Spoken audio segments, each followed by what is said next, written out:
Hey, what's up mga ka-adventure? Alam nyo ba na mayroong bagong bukas na bilihan ng puto bongbong dito sa may bahay ng Kalasyaw? Kaya tara mga ka-adventure, samahan nyo na naman ako para sa ating panibagong food trip adventure. Sino nga mga ka-adventure, dito na nga tayo sa may Arenas Boulevard, sa may Bypass Road, Wood, Kalasyaw. Dahil balita ko, mayroong bagong bukas na bilihan ng puto bongbong dito. Kaya tara at ating puntahan. Hey, what's up mga ka-adventure? Dito nga tayo sa may Bypass Road, Wood, Kalasyaw. Dahil mayroon nga tayong bagong dadayuhin bagong bukas na bilihan ng puto bongbong dito sa may Sharon Puto Bongbong. Kaya tara, let's G, ating puntahan at ating tikman kung quality yung kanilang mga puto bongbong dito. Let's G! Sino yung mga ka-adventure, dito na nga tayo sa may Sharon's Puto Bongbong. Sa may bandang bungad lamang sila, kaya madali lang silang makita. Balita ko kasi mga ka-adventure, quality, napakasarap at abot kaya ng budget. Yung kanilang mga puto bongbong dito, mayroong 65 pesos, 70, 80 at yung kanilang 120 na overload puto bongbong. The best na pang merienda at pang pasalubong. Partneran mo nga ng soft drinks, kape, ay quality. Pagsapit nga ng per months or kapaskuhan, itong puto bongbong ang isa sa mga paboritong kainin ng mga Pinoy. Iba't ibang puto bongbong nga ang pwede mong mabili rito, tulad nitong kanilang overload na puto bongbong. Pinahida na nga ng margarine, pinudbudan ng nyog, nilagyan na nga ng cheese, at mayroon pang leche flan. Mayroon na rin yang itlog na maalat at iba pang mga toppings na pwede nyo pagpipilian. Kaya naman tara, tikman na natin. Siyempre sa unang kagat,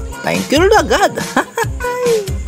Eh grabe, napakalambot, napakalagkit, napakasarap mga ka-adventure yung kanilang puto bongbong dito. Quality. Kaya kung mapadaan at mapunta kayo at makapasyal dito sa may Bypass Road, Wood, Kalasyaw, subukan yung tikman at bumili ng kanilang puto bongbong dito sa may Sharon Puto Bongbong.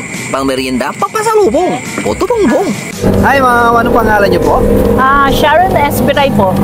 Gaano ka na kayo katagal nagluluto ng puto bongbong? Since 1996 po. Tinuro po sa akin ng biyanan ng hipag ko. Kaya natutunan nyo rin gumawa po ng puto bongbong. Pero katakot-takot din po yung pinagdaanan ko. Hindi lang po basta-basta kasi madali pong masira kung hindi mo po alam ang technique. Meron palang technique. Oh, syempre. Ano yung masasabi nyo sa pinagmamalaki yung puto bongbong? Masarap po siya. Tapos isa pa, it's the taste, not the price. Talaga? Yun lang po. Kumbaga, mura na, quality pa. Opo. Kaya talagang binabalik-balikan ng yung mga binabalik-balikan po yan. Kilala na po yan sa sa Magandang Umaga. Na-feature na po kayo kami sa TV. Opo. Wow, ang galing naman. Bali, 4 o'clock nandito na po kami. Tapos, set up 5 o'clock onwards. Onwards na po yun. Mga mami, daddy, ate, kuya, lola, lolo, andito na po, nagbabalik ang Sharon's Puto Bongbong dito sa may Wood Bypass. Tara na at tikman ulit ang napakasarap na puto bongbong ni Sharon Viray.